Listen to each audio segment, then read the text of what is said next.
प्रश्न आया है, बड़ा महत्वपूर्ण प्रश्न।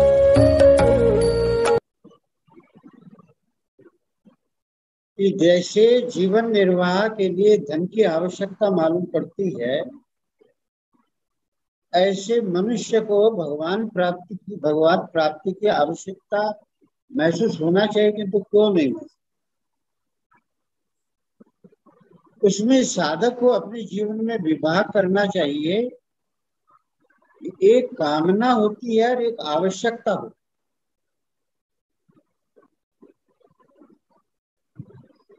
कामना उसको कहते हैं कि जो कभी पूरी हो नहीं सकती, किसी अंश में पूरी होगी, कभी नहीं। कामना के विषय में संदेह है, और आवश्यकता होती है, उसके विषय में संदेह नहीं होती।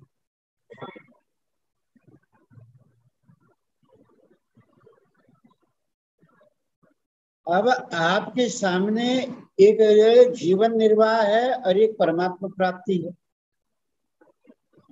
तो आपको बताएं, 84 लाख योनियों में किसी भी योनि में जन्म वाले व्यक्ति को जीवन निर्वाह का प्रबंध भगवान की तरफ से पूरा हो।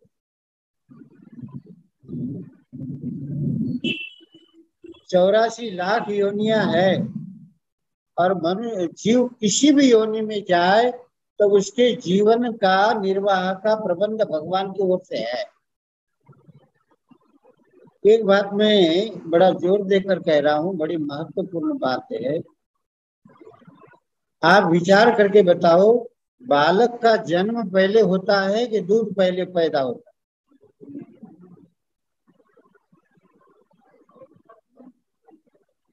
देखो, प्रश्न है। कुछ लोगों को लग रहा है पहले जन्म होता है तो बालक का जन्म होता है तो पहले दूध आता है कि बालक का जन्म होता है? माता बहनी क्या कह रही है? ये तो आपके अनुभव की बात है। मैंने अपनी गौशाला में देखा, एक हमारे यहाँ यशोदा नाम की गाय, हमारा बड़ा प्रिय लगाव था। एक बार कुछ कलकत्ता के बड़े बड़े उद्योगपति आए और मैं उनको गौशाला दिखाने ले गया। तो जब मैं वैसे चबूतरे पर खड़ा था, सारी गायें मेरे को देख।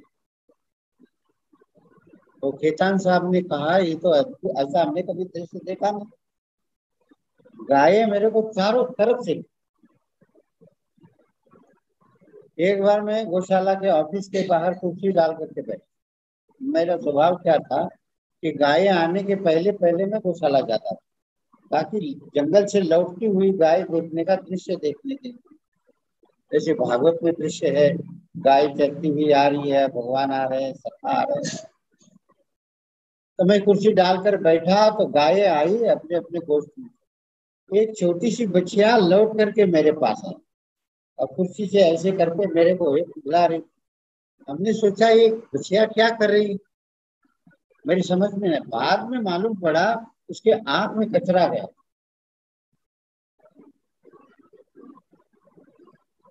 और वो मुझे इशारा कर रही थी, मेरे आंख में कचरा है, मैं तो निकाल नहीं सकती, कोई निकाल। अरे हमने कहा इसके आंख में कचरा है, उसका मुंह पकड़ सकते हैं। ऐसे करके कचरा निकाल दिया और चले।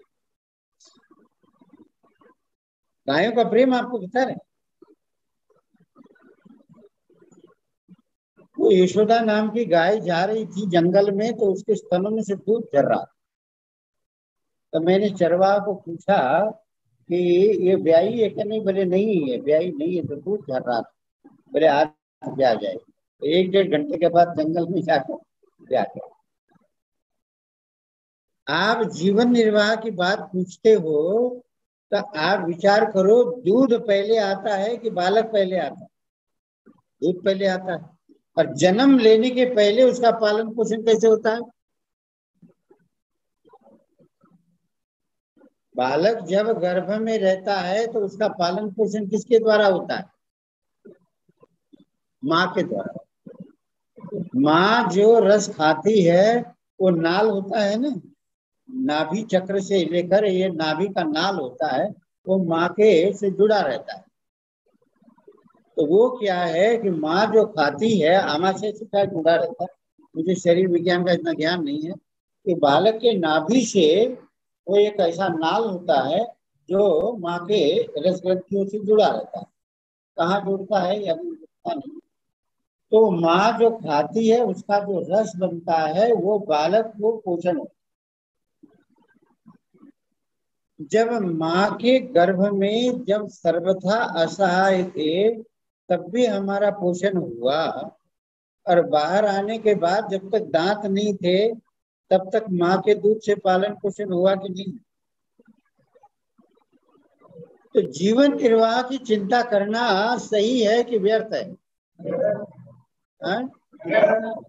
ये माता जोर से नहीं बोल रहे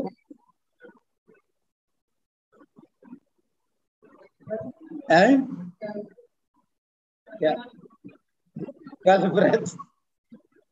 व्रत तो करो भाई, शंकर भगवान का व्रत करो। व्रत तो करना ही चाहिए। देखो, कोई भी मनुष्य यदि जीवन निर्वाह की चिंता करता है तो उससे बड़ा कोई मतलब अज्ञानी और मूर्ख नहीं हो। आप विचार करके बताओ, आपका हमारा इतनी आयु हुई है, जीवन निर्वाह हुआ है तभी तो इस दशा में आकर बैठ गए हैं। तो अब तक जीवन निर्वाह होगा तो क्या आगे नहीं होगा?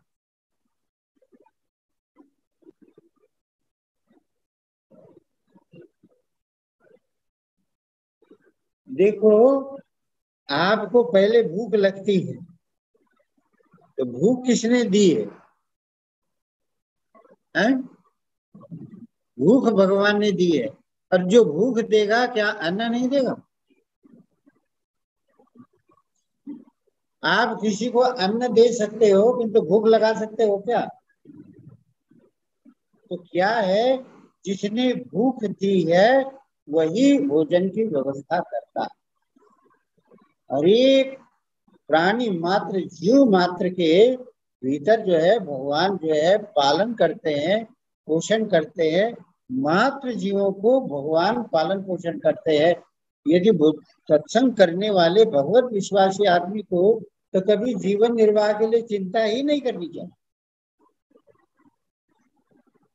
गीता में दो जगह आया है, जीवन निर्वाह के विषय में दो जगह आया।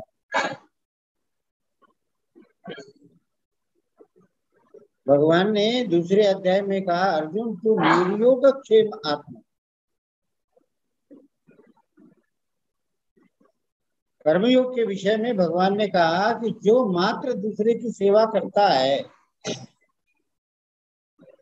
उसको भोजन की कमी पड़ेगी क्या? जीवन निर्वाह की कमी पड़ेगी क्या? और सेवा न करने वालों को अभाव हो जाए। संसार की चीजें संसार की सेवा में लगा देते हैं, उसको संसार उसकी आवश्यकता महसूस करता है।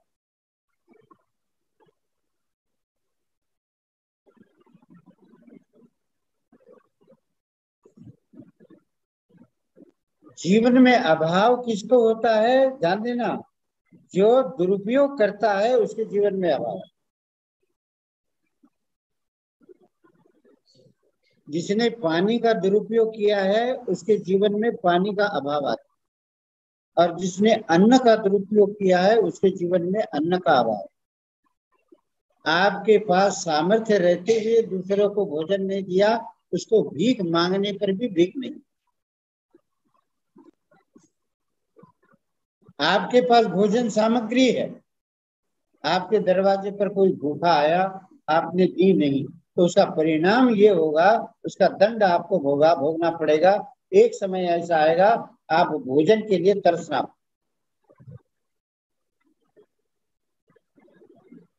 ये मनुष्य के जीवन में जो अभाव पैदा हुए हैं ना, ये दुरुपयोग के कारण पैदा हुए। जिन्होंने मनुष्य जीवन में समय का दुरुपयोग किया उसके जीवन में समय का अभाव आ जाए। जिसके जीवन में धन का दुरुपयोग किया उसके जीवन में धन का अभाव आ जाएगा।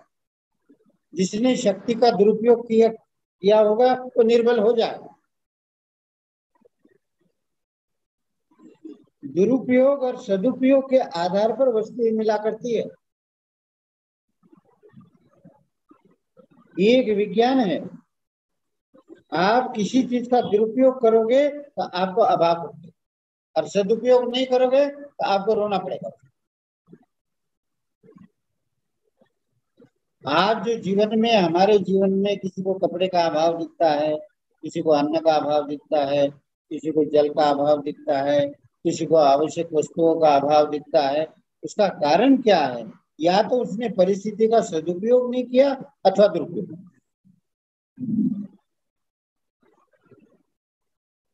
तो जीवन निर्वाह के विषय में भगवान कर्मयोग में भी बोले हैं और ज्ञान योग में भी बोले।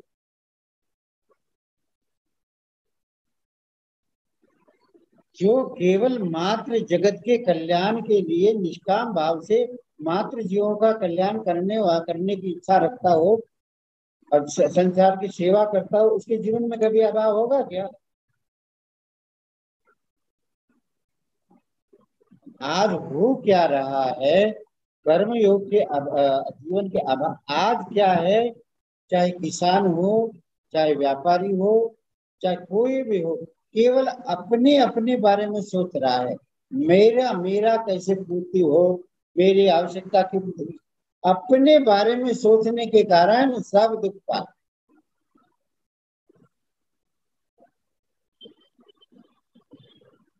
आज अपने अपने शरीर के बारे में न सोचकर परिवार के बारे में सोचो, अपने और शरीर के परिवार बारे में न सोच करके दूसरे के बारे में सोचो, तो आपके लिए सोचने वाले भगवान हो जाए।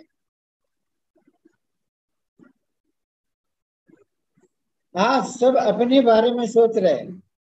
आप दूसरे के बारे में सोचो तो आपके लिए भगवान सोचना शुरू कर देंगे कि ये सारे संसार के लिए सोच रहा है, इसके लिए मैं सोच। यहाँ प्राय जितने भी लोग बैठे हैं वो किसके बारे में सोच रहे हैं? अपने बारे में। मेरा कैसे पेट भरे, मेरे परिवार का कैसे पेट भरे, मेरे दो चार पीढ़ियों का कैसे। आप अपने बारे में सोच रहे हैं, इसलिए भगवान ने आपके बारे में सोचना बंद कर। और जिस दिन आप दूसरे के बारे में सोचने लग जाएंगे, भगवान और समाज भी आपके बारे में सोचना शुरू कर देंगे।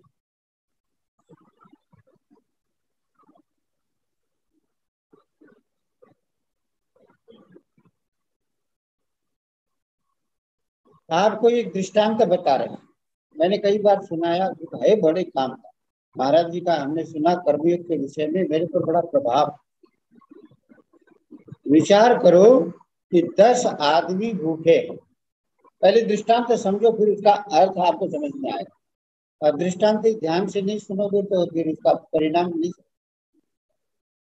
मानो 10 आदमी भूखे और 10 आदमी को ऐसे गोलाकार बैठाया, सबके सामने भोजन परोसा गया और सबके हाथों में पट्टी बांध दी गई है, ऐसे कि मोड़ नहीं सकते।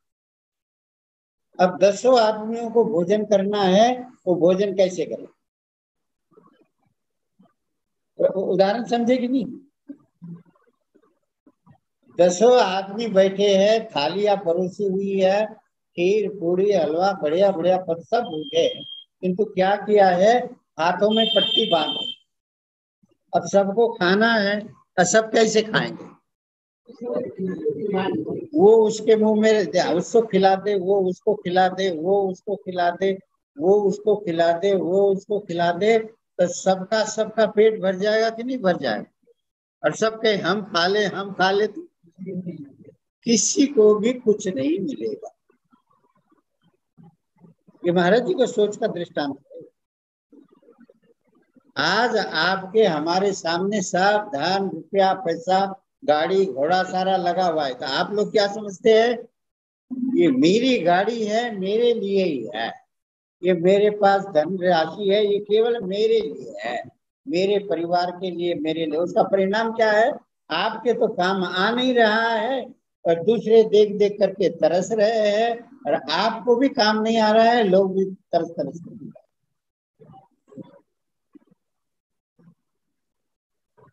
आप दूसरों से शुरुआत कीजिए, तब देखिए क्या हो। आज सारे के सारे लोग यहीं तो रोना पड़ रहा है, सब अपने बारे में सोचते, दूसरे के बारे में सोचते ही नहीं। आप लोगों में कोई ऐसा है माई का लाल जिसने केवल माँ का ही दूध पिया हो, जो अपने बारे में सोचना बंद करके दूसरे के बारे में सोचने वाला कोई आप लोगों में हो तो हाथ ऊपर करो। अपने शरीर के बारे में सोचते होंगे, अपने परिवार के बारे में सोचते होंगे, परिवार के भविष्य के बारे में सोचते होंगे। ये तो अपने लिए सोचना बंद करके मात्र जीवों के लिए सोचने वाले कितने लोग अपने लोगों में बैठे। आप सत्संग भी करते हो तो अपने कल्याण के, माला भी फेरते होंगे तो अपने कल्याण के लिए। ऐसे स्वार्थी आदमी का कल्याण कैसे हो जाए? आप सत्संग में आए हैं तो अपने कल्याण के लिए आए कि दूसरे के कल्याण? हाँ? तो प्रथम ग्रास से मक्षी का पात्र, भोजन करने बैठ गए और मक्खी गिर गई, अब क्या करें?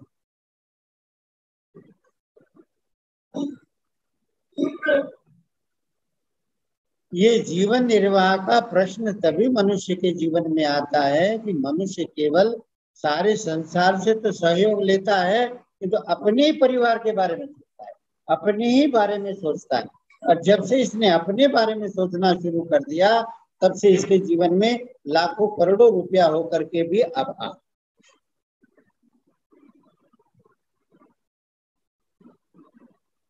आज देखो, जिसके पास लाखों रुपया है वो जितनी चिंता करता है जीवन निर्वाह की, उतना 100 रुपया रोज कमाने वाला जीवन निर्वाह की चिंता नहीं करता। वो समझता है आज तो हो गया, आज दोपहर तक का खा लेंगे, शाम को देखा जाए, एक रात भूखे रह जाएंगे, कोई बात नहीं, कल सवेरे कमाएंगे फिर पेट भरे। किंतु जितनी मोटी आसामियां है वो क्या सोच कि जितनी मोटी आसामियां है ये अपने बारे में सोच सोच करके, जैसे मक्खियां होती है शहद पर बैठ जाती है और उड़ सकती नहीं। ये जो मोटी आसामियां होती है ना, मोटी आसामियां समझते ही नहीं। अरे जिनकी 50,000 रुपया रोज की आमदनी है, 1 लाख रुपया रोज की आमदनी है, 10 लाख रुपया रोज की आमदनी है, वो क्या है, शहद पर बैठी मक्खियां है।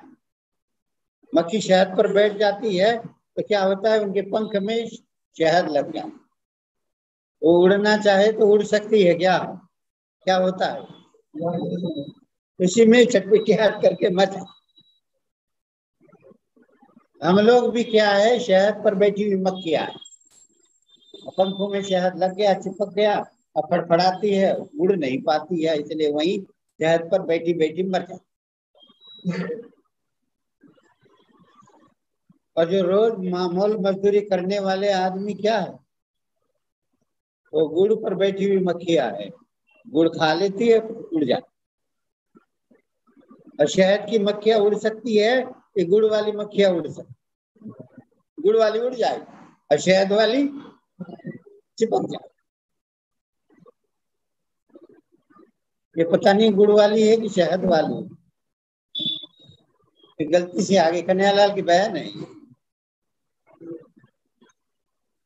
इसी कन्हैयालाल की बहन है।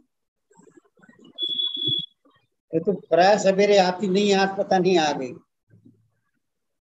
शाम को गेदा खुदा आती है।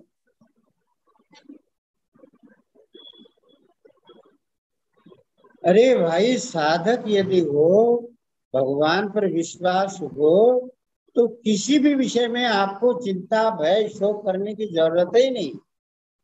कभी संसार में विश्वास करने वालों को तो चिंता होगी, भय होगा, हे भगवान अब क्या होगा, हे भगवान अब क्या होगा।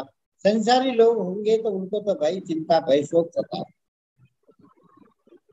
जिसका भगवान पर पूरा पूरा विश्वास है उसको चिंता करनी पड़ेगी। एक कहानी याद आई सज्जनों, एक राजकन्या राजा की पुत्री थी और बड़ी गुणवान थी, सौंदर्यवान थी, बड़ी योग्य थी। तो उसने एक हट कर कहा कि मैं ज्ञानवान हो या वैराग्यवान हो उसी से शादी करूं।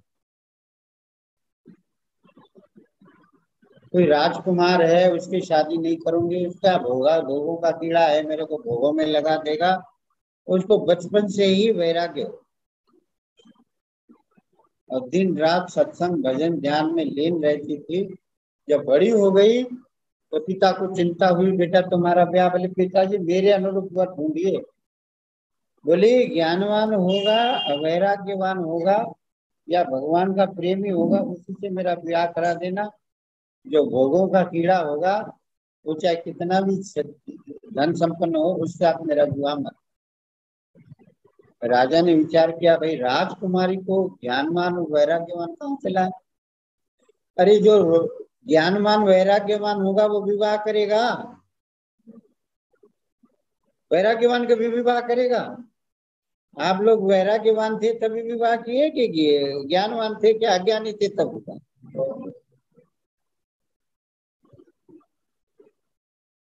देखो लाइट भी चली। मतलब जिसमें ज्ञान वैराग्य है उसी को विवाह करने का अधिकार है, जिसके भीतर ज्ञान वैराग्य नहीं उसको विवाह का अधिकार ही नहीं।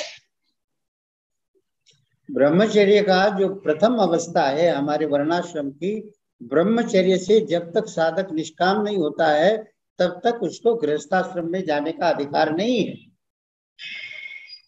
हमारी हमारी वर्ण व्यवस्था की बात आपको कह रहे हैं, आश्रम व्यवस्था की बात कह रहे हैं।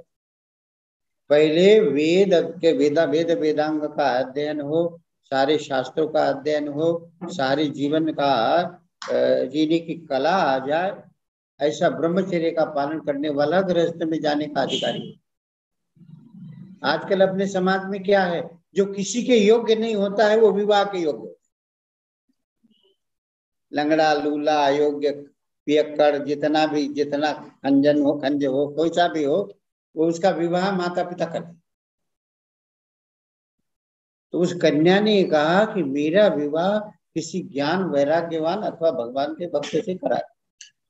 राजा सोचने लगा हम लाए कहां से। एक लड़की ने पूछा एक बाबा से कि बाबा मेरा विवाह होना चाहिए। बोले विवाह तो बेटा आजकल सबका होता है, माता पिता करा देने तो तुम सोच लेना। बोले नहीं, मैं चाहती हूँ किसी समझदार लड़के से मेरा विवाह। तो बाबा जी बोले समझदार होगा वो विवाह करेगा? बताओ कोई समझदार होगा विवाह करेगा? तो राजा ने कोशिश किया तो जंगल में एक वृक्ष के नीचे एक ब्रह्मचारी मिला। राजा ने कहा तो झोली अपना टांग देता, भिक्षा लाकर आता और अपने वृक्ष के नीचे भजन करता। तो राजा ने कहा कि भाई मेरी राजकन्या कुमारी राजकन्या के साथ विवाह कर लोगे? बोले क्यों आफत डाल रहे हो भाई?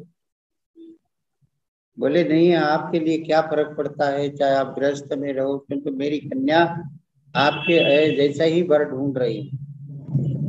उसने कहा वो राजकन्या है, यदि मैं जैसा कहूँ वैसे तो रहने को तैयार है तो मैं उसके साथ विवाह करने को तैयार। इसी वृक्ष के नीचे रहना पड़ेगा, सर्दी गर्मी जाड़ा बरसात, तो मैं तैयार। राजा ने अपनी पुत्री से कहा कि एक ऐसा मिला है ब्रह्मचारी साधु युवक सन्यासी मिला है, पूरा वैराग्य से भिक्षा ला करके खाता है। तो उसने कहा उसका मेरा विवाह करा दीजिए। राजा ने विवाह करा दिया।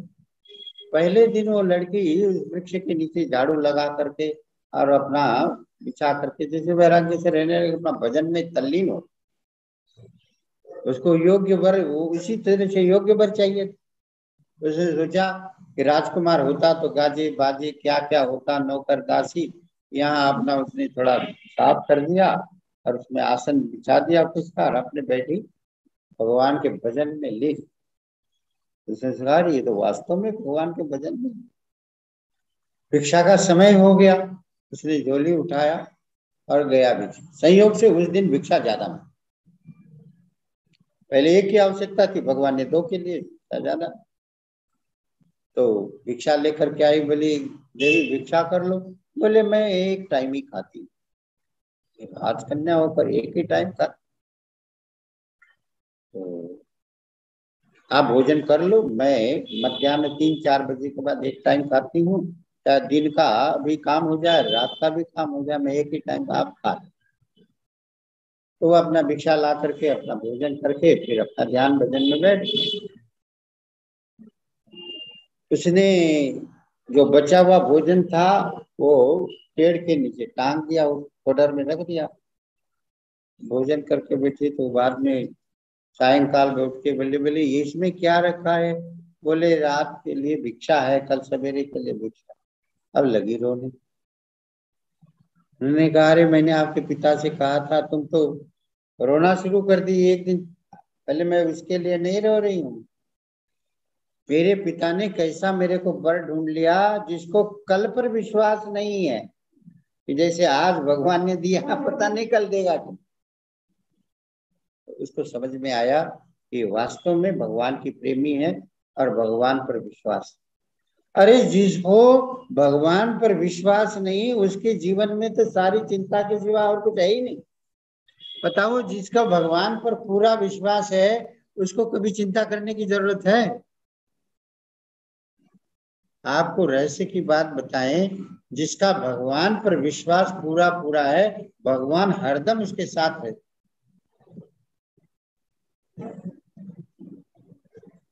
उसको साक्षात अनुभव होगा कि भगवत विश्वासी को लगेगा कि मेरे आगे पीछे और सब मेरे भगवान रहते हैं और भगवान सदा मेरा ख्याल रखते हैं, सदा मेरी रक्षा करते हैं।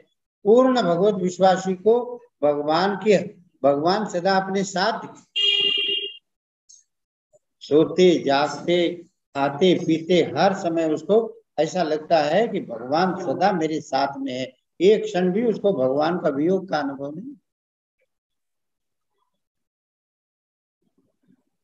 जिसका भगवान पर विश्वास है उसको बताओ भोजन की विश्वास की जरूरत होती? ये क्या होता है, मनुष्य शरीर और नाशवान पर विश्वास करता है तब शरीर की चिंता। देखो, जो भगवान पर विश्वास करते हैं ना उनके पास वस्तुएं सफल होने के लिए आती। आपको हमको इस बात का अनुभव नहीं है, किंतु मैंने अपनी आंखों से देखा है जो भगवान के भक्त प्रेमी भक्त है उनके पास दुनिया की सारी चीजें सफल होने के लिए। आपको तो देखने का काम पड़ा नहीं है तो मेरे को काम पड़ा। महाराज जी के पास इतनी चीजें आती थी, इतनी मना ही करना पड़ता था, कहाँ कहाँ से चीजें आती थी। भगवान पूरा पूरा प्रबंध रखते हैं। जो सर्वथा भगवान का भक्त होता है भगवान उसके आगे पीछे घूमते हैं। इसको किस चीज की जरूरत पड़े, जरूरत के पहले भगवान उपस्थित।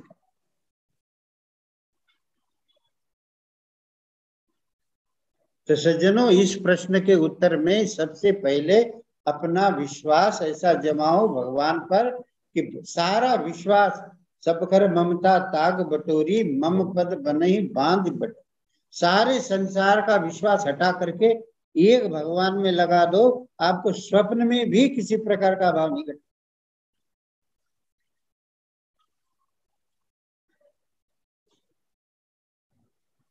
और जिसका भाई नाशवान संसार पर विश्वास है उसको तो पद पद पर रोना ही पड़ेगा।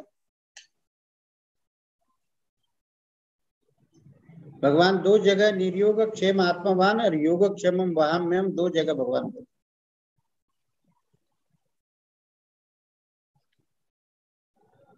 कर्मयोग के बारे में भगवान कहते हैं तू निर्योग क्षेम हो जा, आत्मवान हो जा। आत्मवान होने का मतलब तुम शरीर नहीं हो, तुम स्वयं चेतन आत्मा हो। जो आत्मवान होता है, चेतन होता है, उसको कभी चिंता करनी पड़ती है। और जो शरीरवान होगा उसको, तो आप शरीर हो या स्वयं आत्मा हो? तो आत्मवान हो जाए तो शरीर निर्वाह की कोई करने की जरूरत चिंता है ही नहीं। और जो अनन्य भाव से भगवान का ही भजन करता है, भगवान को ही सर्वथा आश्रित है, भगवान कहते उसका योगक्षेम मई बनता है। योग का अर्थ जो चीजों का अभाव है वो मिला देना, और क्षेम मतलब उसकी जो जरूरत है उसको सुरक्षित रखना। ये योग और क्षेम का।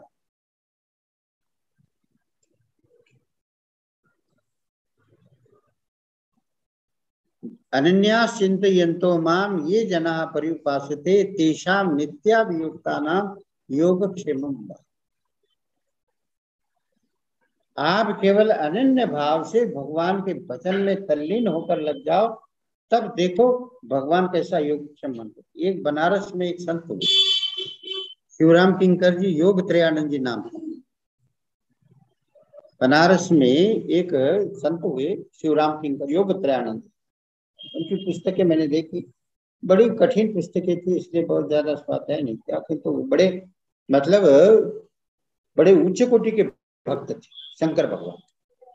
बड़े बड़े साधु संत महात्मा उनसे पढ़ने पढ़ाई करने के लिए आते। बंगाली थे, बंगाली थे पता नहीं कहाँ थे। शिवराम किंकर नाम था। उनको बैठते बैठते ही भगवान में तल्लीन हो जाते, 2-4 दिन वैसे ही भगवान में रहते, साक्षात शंकर भगवान की जैसी उनकी स्थिति मानते थे। घर में केवल एक वृद्ध ब्राह्मणी थी, और किसी ने किराए का मकान पुराने जमाने दे रखा था, उसमें पति पत्नी रहते थे। और लोग सारे, राजा काशी का काशी नरेश उनके पास रोज आता था दर्शन करने। संतों का प्रेमी था काशीराज। और विभूति नारायण सिंह हो सकते हैं या उनके पिता हो सकते।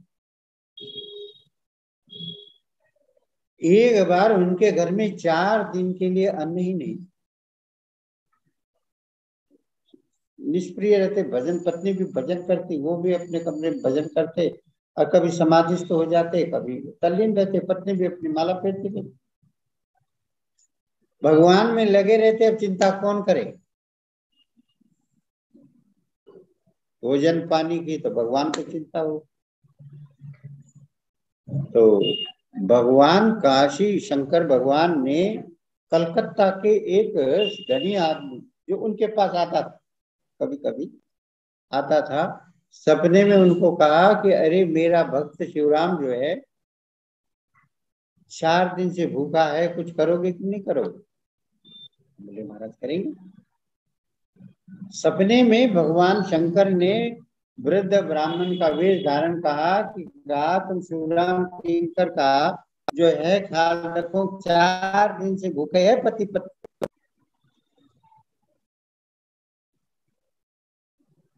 तो वो उन्होंने जो है रुपया भेजने की व्यवस्था आदमी के साथ या जिसे भेजा। तो पहले से ही सपना आया, जो भूखे रहने वाले थे तो पहले भगवान ने सपना किया, तब तक मनी ऑर्डर आया। तो वो मनी ऑर्डर का रुपया 4 रुपया, उस जमाने में 4 रुपया भी महत्व। 4 रुपये का मनी ऑर्डर आया, तो वो मनी ऑर्डर कुछ में लेकर लगे रोने। सुना वहाँ कोई स्वामी विवेकानंद भी बैठे, विवेकानंद बैठे थे क्या और कोई बैठा था? विवेकानंद, विवेकानंद। तो कोई और होगा मेरा ख्याल। तो रोने लगे, आप ऑर्डर रो रहे। हमने कहा ये क्या बात है भाई? कहा कि भगवान ने मेरे को याद कर लिया, मेरे भूख का या भूख मैं भूखा हूँ इस बात की चिंता भगवान कर रहे हैं। और आज देखिए ये मनी ऑर्डर रुपया। तो उन्होंने कहा कि बेटे काशी नरेश होंगे या विवेकानंद, काशी नरेश होंगे। तो उन्होंने हाथ जोड़कर कहा कि महाराज मैं तो आपका पुत्र हूँ, आपको तो मुझे कहने में क्या संकोच था, मैं तो आपका पुत्र हूँ। तो उन्होंने कहा कि पिता के रहते हुए पुत्र से क्या याचना। तो उनकी ऐसा हो। देखो जितने हम भगवान में तल्लीन हो जाते हैं, उतने उतने भगवान आपकी आपकी सारा योग। अब आप नहीं चिंता करते जा रहे हो, अपना किए जा रहे हो, तो भगवान देखो भगवान किसकी सुनते हैं? जो भगवान में तल्लीन होता है उसकी भगवान पहले। जो दिन रात खान पान में मीनू बनाता है, आज सवेरे ये बनाना है, आज ये बनना है, ये बनना है, भगवान कहते हैं महान नालायक आदमी है, अपने खाने पीने की चिंता करता है, अपने ही कमाने की चिंता करता है। इस नालायक आदमी को तो मरने दो, जैसे मरना है मरने। भगवान को किसकी चिंता होती है? भगवान में जो तल्लीन,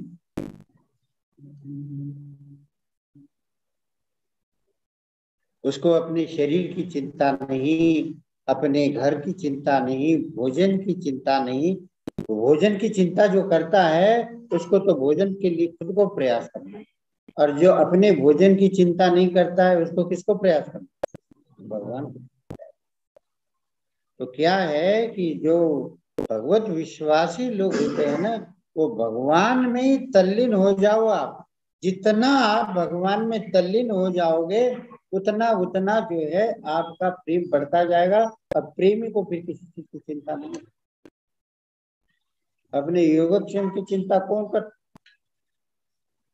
जो मूर्ख होते हैं, अज्ञानी होते हैं, और जो घोर संसारी होते हैं उन्हीं को चिंता हो। भगवत विश्वासी लोगों को चिंता होती है। अरे मैंने कोरोना काल में देखा, कोरोना काल जो आया तो कई, तो यहाँ सत्संग में आने वाले मैंने कुछ लोगों को पूछा कि भाई आपके घर में कुछ प्रबंध है कि नहीं? बोले हमारे कोई चिंता नहीं है, सरकार राशन कार्ड से सामान देती है, उसको चिंता। और पैसे वाले रो रहे थे, हमारा व्यापार ये हो रहा है, हमारा ये चौपट हो रहा है, हमारा ये चौपट हो रहा है। गरीब आदमी निश्चित,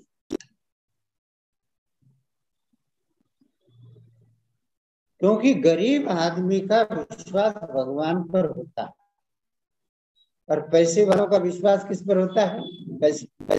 उनको अपने पैसे पर विश्वास होता है, अपने पुरुषार्थ पर विश्वास होता है, प्रारब्ध पर भी विश्वास।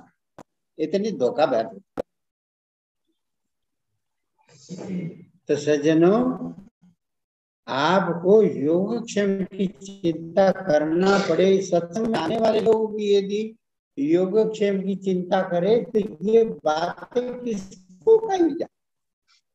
संसारी लोगों के सामने ये बातें शोभा देती है।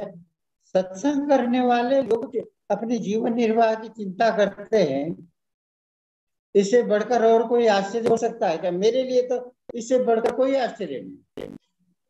आप सत्संग में आते हो, भगवान का भजन करते हो, आप भगवान पर विश्वास रखते हो और भोजन की चिंता करते हो।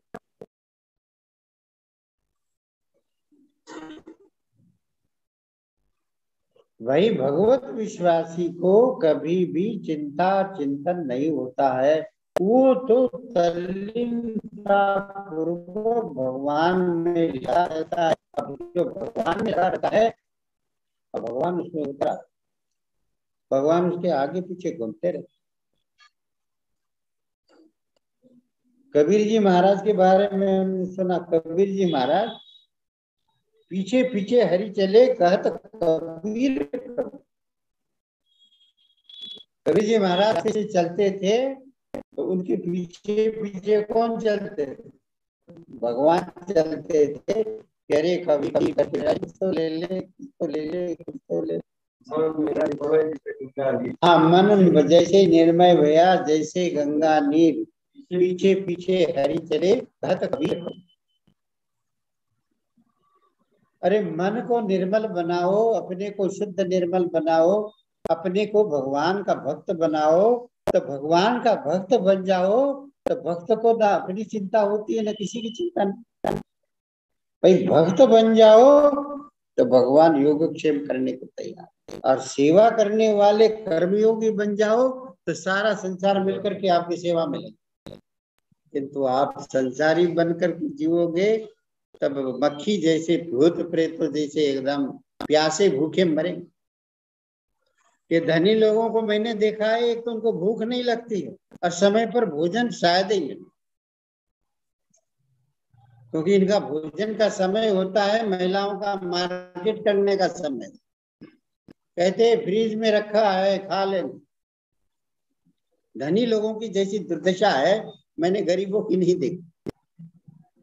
ये बात सत्य है कि धनी लोगों को एक तो भूख ही नहीं लगती, लोभ के कारण उनकी भूख मर गई, स्वास्थ्य मुंह का चला जाता। ये लक्षण है, ये शरीर के भीतर हमारे लोभ के लक्षण है, क्रोध के लक्षण है, कामी आदमी के लक्षण है, जिसके भीतर दिन रात यदि सुख सुख सताता रहता है, उसके शरीर में हरदम गर्मी होती है। क्रोधी आदमी हरदम खिसियाता रहता है, उसका जीवन एकदम पागल कुत्ते जैसा जीवन होता है। क्रोधी आदमी का जीवन होता है जैसे पागल कुत्ता होता है, इसको काट ले, उसको काट ले, उसको काट। कामी आदमी का तो देख ही लो क्या होता है। लोभी आदमी की दशा क्या होती, घर वाले इज्जत करते नहीं, नौकर इज्जत करते नहीं, कोई इज्जत नहीं करता। धनी आदमियों का मैंने पत्नी के द्वारा देखा, नौकर के द्वारा भी प्रताड़ित, नहीं आएंगे तुम्हारे काम पर, क्या कर। कलकत्ता की एक घटना सुनी। हावड़ा में एक व्यापारी रहता, कार ड्राइवर, और दुकान बंद करके 20 किलोमीटर पान खाने के लिए जाता। दुकान बंद करने के बाद 20 किलोमीटर पान खाने जाता था, फिर ड्राइवर उसको घर पर छोड़ता था, फिर ड्राइवर बस में ट्राम में बैठ करके गाँव अपने घर जाता, फिर सवेरे 8 बजे। एक दिन महाराज उसने लेकर के जो है पान खाने के लिए गया, तो वापस ला रहा, उसका घर पास में। उसने कहा सेठ जी मेरे 100 रुपया महीना बढ़ा दो। बोले अरे नहीं, क्या अभी नहीं, अभी नहीं तुम्हारा। उसको गुस्सा आया।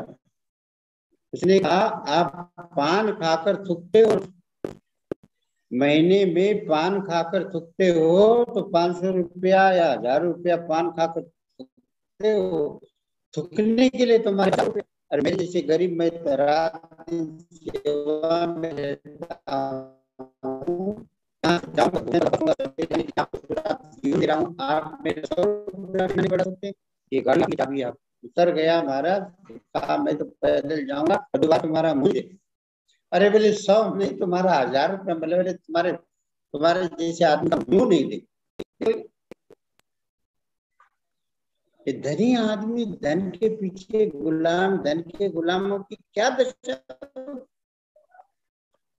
जो शरीर के गुलाम है, वो वस्तु पदार्थ के गुलाम है, जो व्यक्तियों के गुलाम है, उनकी कितनी दुर्दशा। अरे जिन्होंने संसार पर विश्वास कर लिया उसको कभी शांति मिलनी वाली। नास्ति बुद्धि रे युक्त से न चा युक्त से भावना, न चा भावे थे शांति रे शांत आदमी को क्या सुख मिलना। दिन रात में हाय हाय हाय कर रहे, हाय हाय कर रहे। तो सज्जनों, ये जीवन निर्वाह का प्रश्न जो है, ये साधक के जीवन में है ही नहीं। जीवन निर्वाह की इच्छा जिस दिन छूट जाएगी, उसी दिन परमात्मा प्राप्ति की इच्छा चल।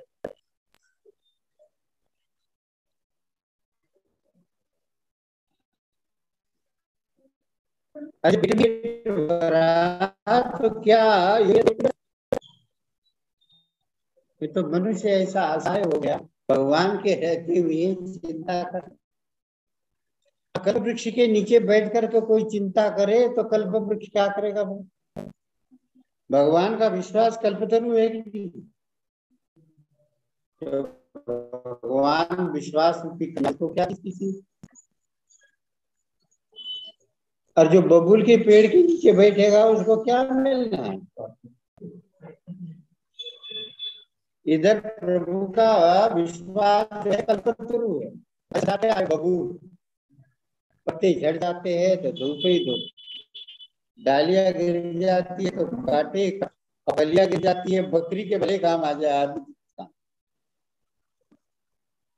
एक संत ने लिखा कि प्रभु विश्वास कल्प वृक्ष, और भगवान तो कल्प वृक्ष से भी बढ़कर। कल्प वृक्ष तो इच्छित वस्तु नहीं कर सकता, तो प्रभु तो आपके हित के करने वाले कल्प वृक्ष है। अब प्रभु को छोड़ करके क्या।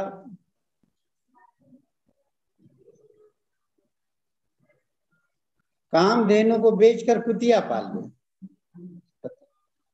घर में दूध देने वाली कामधेनु, उसको तो बेच दी, और पाला क्या, क्या क्या करेंगे। आजकल लोगों को शौक हो गए, कामधेनु को छोड़ करके लोग कुतिया पाल। अब कुतिया काम आएगी कि कामधेनु? कामधेनु आएगी, गोबर देगी, लक्ष्मी का निवास, गोमूत्र देगी, उसमें गंगा जी का निवास, गौ के दर्शन से कितने पाप कटते हैं, गौ के सानिध्य से रोग मिटते हैं। अब कामधेनु ढोल दिया सड़कों पर घूमने के लिए, अभी क्या पाल रहे हैं? कुत्ते जो गली गली घूम रहे थे, घरों में पल रहे हैं। गाय घरों में पाली जाती थी, गोष्ठ में पाली जाती थी, गाय सड़क पर।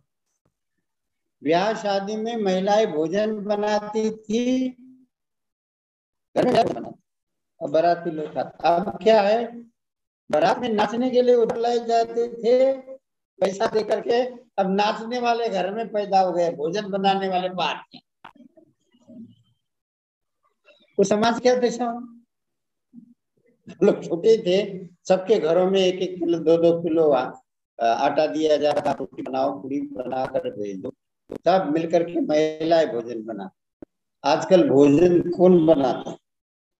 बाहर से आकर भोजन बनाता है। मैं नाचने वाले घर में पैदा हो गए, पहले नाचने वाले बाहर से बुलाए जाते, अब नाचने वाले घर में हो गया, भोजन बनाने वाले लगे।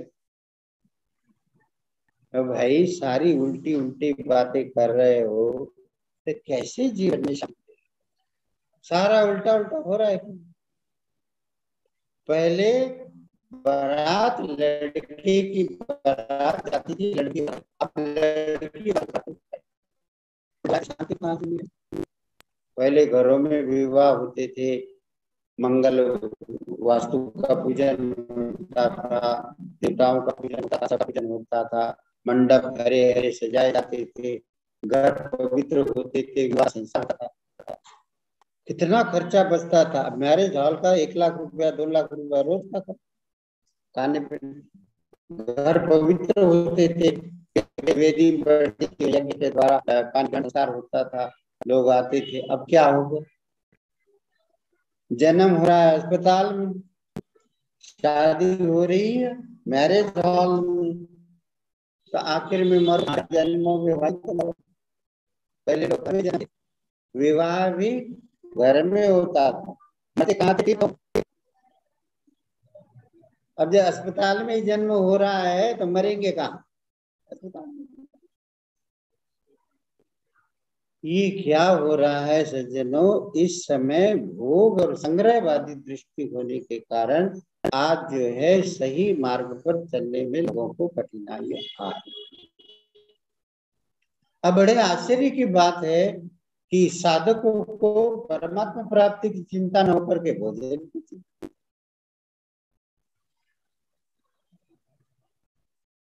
अब भोजन का प्रबंध पहले है कि बाद में? मुर्दे को हरि देत है कपड़ा लगाओ, जीवित न चिंता करे उसका बड़ा। हमारे ख्याल से भाई कभी भी मनुष्य को अपने घर के लिए चिंता करने की जरूरत नहीं है। करना ही है तो भाई आप जान बुझ करके ही कोई कौन सी काटे कटेला बबुल के नीचे जाकर बैठ जाए तो क्या मिलेगा? अरे कल्प वृक्ष भगवान, भगवान पर विश्वास रख करके काम चलाओ। देखो मैंने देखा है प्रभु विश्वासी का कभी भी उसको कभी सोचना, आगे से आगे काम होता है। और प्रार्थना से जो काम होता है महाराज, जो भगवान की कृपा से काम होता है, आपके लाख सिर पकड़ने से नहीं, असंभव से संभव काम होते हुए मैंने अपने आंखों से, जो कठिन से कठिन काम थे भगवान की कृपा से बहुत फटाफट, किंतु भगवान की तरफ लग करके देखो, पूरा थोड़ी सी कठिनाई आती है तो लोग भाग जाते हैं।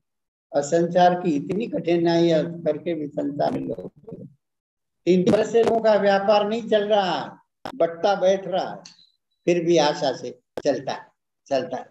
अरे वो तुम्हारा कुछ भी भाग्य होगा वैसे चलेगा, तुम्हारे चलाने से कुछ नहीं चलना। इधर चल के देखो समझ जा। ये तो अब किसको समझाए, लोगों का भगवान पर विश्वास होता कम है, संसार पर ही विश्वास। भाई मेरे पास कई ऐसी घटनाएं मौजूद है कि भगवान में लगने से लोगों का बहुत ही जीवन की समस्याएं फटाफट। मैंने अपने जीवन में देखा है, अपने जीवन में देखा है, लोगों के जीवन में देखा है, जो भगवान पर लगे हैं उनका बहुत जल्दी रहा। ये प्रकाश वाला मार्ग है, वो अंधकार मार्ग। इसलिए कहा सो माँ ज्योतिर्गम, अंधेरे की तरफ मत चलो, प्रकाश में चलो। संसार का मार्ग कौन सा मार्ग है? अंधेरे का मार्ग। और भगवान की तरफ प्रकाश। तो प्रकाश में चलने में कोई कठिनाई है क्या? और अंधेरे में तो चलने में कठिनाई नहीं। तो चलो एक प्रश्न पर ही विचार हुआ कि तो हम लोग कहाँ तक पहुंचे। ये बातों की बातें नहीं रहनी चाहिए, कुछ पैर जमाओ भगवान की तरफ, तब फिर बात। भगवान की तरफ पैर जमाते नहीं हो, संसार की तरफ पैर जमाते हो। भगवान का विश्वास है अंगद जी का, उनके दरबार में अंगद जी ने पैर दबाए, कोई हिला सका? तो विश्वास ऐसा होना चाहिए अंगद जी पैर जैसे। त्रिलोक विजेता रावण भी पैर, मेघनाथ भी पैर नहीं। वहां पर विश्वास करो, असंसार में वहां पर धोखा मिलना। शरीर पर विश्वास किया है, धन पर लोगों को बड़ा विश्वास है, गर्मी रहती मेरे पास इतना है, इतना आ जाएगा, इतना आ जाएगा। अरे क्या तुम्हारे काम आ जाएगा? संसार पर विश्वास करने वालों को धोखे के सिवा कुछ नहीं मिलता है सज्जनों, और भगवान पर चलने वालों को पद पद पर भगवान से आप करके देखो। भगवान की सहायता करने के लिए भगवान खड़े हैं, तो लोग संसार की तरफ भाग।